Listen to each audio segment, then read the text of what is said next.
خورشید سرائے پردہ مشرق سے نکل کر پہنا میرے کوثار کو ملبوس ہنائی. O sun, come out from behind the curtain of the east, adorn my hills with your purple colored rays.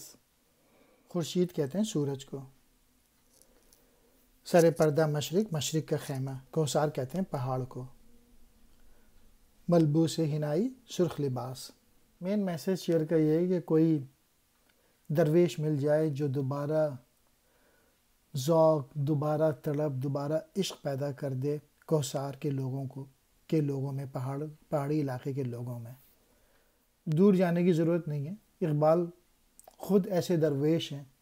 اگر ان کی پوئٹری سمجھ لی جائے تو عشق، ولولہ اور سوچ میں تبدیلی آ سکتی ہے، اور انسان جو کچھ حاصل کرنا چاہتا ہے اس دنیا میں اور آخرت میں دونوں مل سکتا ہے. اے سورج، تو مشرق سے نکل کر میرے پہاڑوں کو سرخ لباس پہنا دے.